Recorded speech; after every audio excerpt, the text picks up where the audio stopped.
তুমি হয়তো অনেক কষ্ট করে ইউটিউবে ভিডিও বানাও, সময় দাও, এডিট করো, আপলোড করো, কিন্তু যখন দেখো ভিডিওতে ভিউ আসে না, ঠিক তখন তোমার মনে হয় যে ইউটিউব বোধহয় আমার জন্য না, তাই না? একটা কথা মনে রেখো, এটা শুধু তোমার একার প্রবলেম না। প্রায় 90% ইউটিউবার প্রথম 1 বছরে এই 5টা ভুল করে তাদের ইউটিউব চ্যানেল বন্ধ করে দেয়।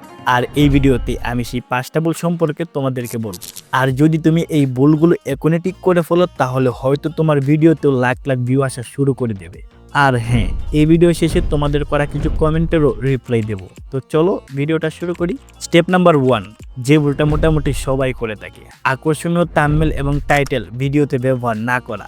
যেমন কেউ লাইব্রেরিতে গিয়ে সেই বইটা পড়তে আগ্রহ হয়, যার বাহিরের খাবার আকর্ষণীয় এবং কিউরিওসিটি সৃষ্টি করে। ঠিক তেমনি ইউটিউবে তোমার দর্শকরাও তোমার ভিডিওর টাইটেল এবং থাম্বনেল দেখে সিদ্ধান্ত নেয় তোমার ভিডিওটা দেখবে কিনা। আমি বরং তোমাদেরকে সাধারণ একটা উদাহরণ দিই। একজন ইউটিউবার তার ভিডিওর টাইটেলে দিল মাই এডিটিং টিউটোরিয়াল, আর একজন ইউটিউবার সেম ভিডিওতে টাইটেল দিল ক্যাপকাট দিয়ে এমন ভিডিও বানাও সবাই বলবে ডিএসএলআর দিয়ে শুট করেছো। এখন তুমি বলো তুমি কোন ভিডিওতে ক্লিক করবে? অবশ্যই দ্বিতীয়টাই, কারণ আমরা কৌতূহলে থাকি আর আমাদের চমকপ্রদ টাইটেল এবং চোখে লাগার মতো থাম্বনেলের দিকে আমরা ঝুঁকে পড়ি। আমার এমন কিছু সাবস্ক্রাইবার আছে যারা মনে করে আকর্ষণীয় থাম্বনেল বানানোর জন্য পিসি কিংবা ল্যাপটপের প্রয়োজন, কিন্তু আমি বলবো না, তোমরা চাইলে পিএসসি কিংবা পিক্সেল ল্যাব দিয়ে খুবই সুন্দর থাম্বনেল ডিজাইন করতে পারো। আর তোমার ভিডিওর টাইটেল কিছুটা এরকম দাও যা দেখে দর্শকরা ভাববে এটা আমাকে জানতেই হবে। স্টেপ নাম্বার 2, ভিডিওতে হুক না থাকা। একটা কঠিন সত্য কথা বলি তোমাদেরকে, দর্শক প্রথম 15 সেকেন্ডে সিদ্ধান্ত নেয় তোমার ভিডিওটা পুরোটা দেখবে নাকি স্ক্রিপ্ট করে চলে যাবে। আর তুমি যদি তোমার ভিডিওটা শুরু করো কিছুটা এইভাবে, hi guys, welcome to my channel, তাহলে অলরেডি 50% অডিয়েন্সকে তুমি হারিয়ে ফেলবে। তোমার শুরুটা হতে হবে আগুনের মতো। যেমন আমি কিছু উদাহরণ দিই তোমাদেরকে।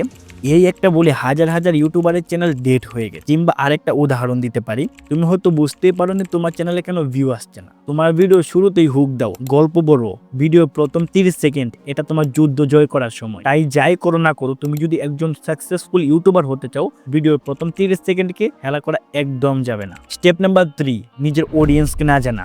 এই একটা জায়গায় এসে বেশিরভাগ ইউটিউবার কনফিউশনে পড়ে যায়। আজ হয়তো ব্লগ ভিডিও বানালো, আবার কাল হয়তো ফানি ভিডিও বানালো, আবার পরশুদিন হয়তো টিউটোরিয়াল ভিডিও বানালো। আর এইভাবে ক্যাটাগরি চেঞ্জ করার কারণে অডিয়েন্স কনফিউশনে পড়ে যায়। ইউটিউব নিজেও বুঝতে পারে না তোমার ভিডিও কাদের জন্য। একটা সোজা প্রশ্ন করো নিজেকে, তুমি কোন সমস্যার সমাধান দিতে চাও? তুমি কাজের কথা মাথায় রেখে ভিডিও বানাতে চাও? যদি উত্তর না মিলে তাহলে তোমার কন্টেন্টে আরো ফোকাস দাও। একজন স্মার্ট ইউটিউবার কখনোই সবার জন্য ভিডিও বানায় না, সে নির্দিষ্ট কিছু লোকের মন জয় করে। স্টেপ নাম্বার 4, এসইও অপটিমাইজেশন না করা। একটা ভিডিও কেবল সুন্দর হলেই হবে না, ইউটিউব অ্যালগরিদমকে বোঝাতে হবে তোমার ভিডিওটা কি নিয়ে। তুমি যদি টাইটেল, ট্যাগ, ডেসক্রিপশনে সঠিক কিওয়ার্ড ব্যবহার না করো, তাহলে ইউটিউব তোমার ভিডিওকে ভুল লোকের কাছে পাঠাবে আর কেউ তোমার ভিডিও দেখবে না, আর তুমি আস্তে আস্তে হতাশায় পড়ে যাবে। যেমন তুমি যদি ক্যাপকাট দিয়ে ভিডিও এডিটিং এর টিউটোরিয়াল দাও, তাহলে টাইটেলে থাকতে হবে CapCut video editing tutorial Bangla, আবার ডেসক্রিপশনে থাকতে হবে ক্যাপকাট দিয়ে ভিডিও এডিটিং শিখুন, আবার ট্যাগে থাকতে হবে CapCut video editing tutorial, CapCut tutorial Bangla ইত্যাদি। যদি একবারে সহজ ভাষায় আপনাদেরকে বোঝাই, এসইও মানে হলো ইউটিউবকে সহজ করে বোঝানো। এই ভিডিওটা এই মানুষগুলোর জন্য, এই বিষয়ের উপর। স্টেপ নাম্বার 5, ভিডিও রেটেনশন খারাপ হওয়া। রেটেনশন মানে হলো দর্শক তোমার ভিডিও কত দূর পর্যন্ত দেখে। ইউটিউব এটা দিয়ে বিচার করে তোমার ভিডিও ভালো নাকি ফালতু। যদি দেখা যায় 100 জনের মধ্যে 70 জনই 30 সেকেন্ডের মধ্যে তোমার ভিডিওটা ছেড়ে গিয়েছে, তাহলে ইউটিউবার তোমার ভিডিওকে পুশ করবে না। তাই তোমার কাজ হবে ভিডিওকে গল্পের মতো করে সাজানো, বোরিং অংশ কেটে বাদ দেওয়া, জুম, মিউজিক, ভিরুল দিয়ে ভিডিওকে ইন্টারেস্টিং রাখা। একটা কথা সবসময় মনে রাখবা, একটা ভিডিওতে শুধু তথ্য দিলেই হয় না, মানুষকে সেই তথ্য অনুভব করাতে হয়। আর এই ভিডিওতে বলা 5টা ভুল যদি তুমি এড়িয়ে চলতে পারো, তাহলে তোমার চ্যানেল ধীরে ধীরে না, চোখের পলকে গ্রো করবে। তুমি যদি এই ভিডিও থেকে সামান্য কিছু শিখে থাকো, তাহলে কমেন্টে লেখো এই 5টা ভুলের মাঝখান থেকে তুমি কয়টা ভুল অলরেডি করে ফেলেছো। আর যারা এখনো চ্যানেল শুরু করেনি, তাদের সঙ্গে আমার ভিডিওটা শেয়ার করতে পারো। আর হ্যাঁ, এরকম আরো ভিডিও পেতে চ্যানেলটাকে সাবস্ক্রাইব করে রাখতে পারো। তোমার সফলতার যাত্রা এখান থেকেই শুরু হোক। এখন তোমাদের করা কিছু কমেন্টের রিপ্লাই দেওয়া যাক, চলো শুরু করি।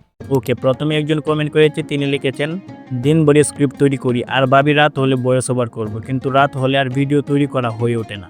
এই সমস্যাটা অনেকেরই হয়। দিনে প্ল্যান করি কিন্তু রাতে আর কাজ করা হয় না। এটার কারণ হলো শুরু করতে ভয় লাগা বা মনে হয় পরের দিন করব। তুমি যদি এটা থেকে বের হতে চাও, তাহলে আমি তোমাকে 4টা স্টেপ বলে দিচ্ছি, তুমি সেগুলো ফলো করে দেখতে পারো। স্টেপ নাম্বার 1, অল্প করে শুরু করুন। আর শুধু 1 মিনিটের ভিডিও বানান, হ্যাঁ 1 মিনিটের। শুরু করলেই আস্তে আস্তে কাজ হবে। স্টেপ নাম্বার 2, রুটিন বানান। প্রতিদিন রাত 8টায় ফোনে একটা অ্যালার্ম দিয়ে রাখুন, শুধু 5 মিনিটের জন্য ভয়েস রেকর্ড করবেন। স্টেপ নাম্বার 3, নিখুঁত চাইবেন না, প্রথমে খারাপ হবে সেটাকে মেনে নিতে হবে। স্টেপ নাম্বার 4, ছোট ছোট লক্ষ্য তৈরি করো।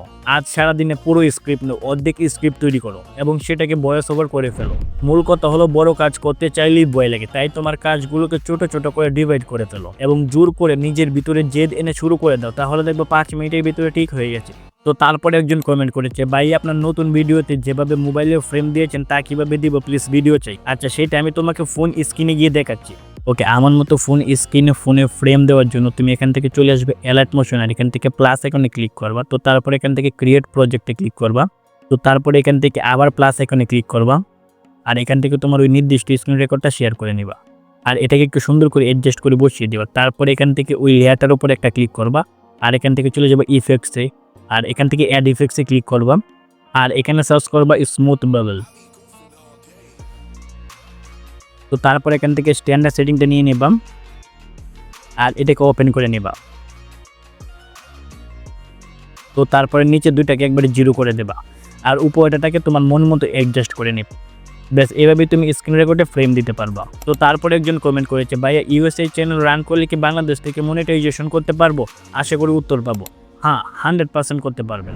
তো তারপরে একজন কমেন্ট করেছেন, স্ক্রিপ্ট নিয়ে সমস্যা? আশা করি উত্তর পাবো। আমার মনে হচ্ছে তুমি স্ক্রিপ্টের কথা বলতে চেয়েছো। স্ক্রিপ্ট নিয়ে ডিটেলসে বলতে গেলে ভিডিওটা অনেক বড় হয়ে যাবে, তাই আমি তোমাকে সহজে বলে দিই। তুমি চ্যাট জিপিটিতে গিয়ে বলো স্ক্রিপ্ট লেখা নিয়ম, তাহলে সে তোমাকে সুন্দর করে বুঝিয়ে দেবে। আর যদি তুমি চ্যাট জিপিটি সম্পর্কে না জানো, তাহলে তুমি ইউটিউব থেকে একটা টিউটোরিয়াল দেখে নিতে পারো। উনি প্রথমে লিখেছে মাই কোয়েশ্চেন, আপনি কাকে দেখে ইউটিউব জার্নি শুরু করার কথা ভেবেছিলেন? এটা যেহেতু আমার কিউএনএ ভিডিও না, তার জন্য এটার উত্তর দিতে আমি পারতেছি না। আচ্ছা, ওনার দ্বিতীয় নাম্বার প্রশ্ন, অনেকেই বলে ইউটিউবে কোনো একটা ভিডিও ভাইরাল হলে তারপর ভিডিওগুলো সমস্যা দেখা যায়। আপনার কি এই সমস্যা ফেস করতে হয়েছে?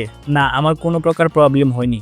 এগুলো প্রবলেম মূলত যারা কপি পেস্ট কন্টেন্ট নিয়ে কাজ করে তাদের হয়ে থাকে। আর ওনার তৃতীয় নাম্বার প্রশ্ন, আমার চ্যানেলে আর 500 ওয়াচ টাইম লাগবে এবং 365 দিন কাছাকাছি চলে এসেছে, এবং আমার প্রশ্ন হলো যদি 365 দিন হয়ে যায় আর আমার ওয়াচ টাইম পূরণ না হয়, তাহলে আমার ওয়াচ টাইমগুলো কি কমে যাবে? হ্যাঁ, 365 দিন পার হলে পুরোনো দিনের ওয়াচ টাইম কেটে যেতে শুরু করবে।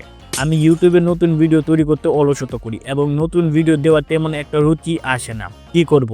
এবং এডিট করতে বাধা সৃষ্টি হয়। আর কোন টপিকে ভিডিও চান, আপনি কেমন ভিডিও পছন্দ করেন? আচ্ছা, তোমার লাস্টের লাইনটা আমি বুঝতে পারলাম না, আর তোমার প্রশ্নের উত্তরটা প্রথমে দেওয়া আছে। ঠিক তুমিও সেই 4টা স্টেপ ফলো করতে পারো।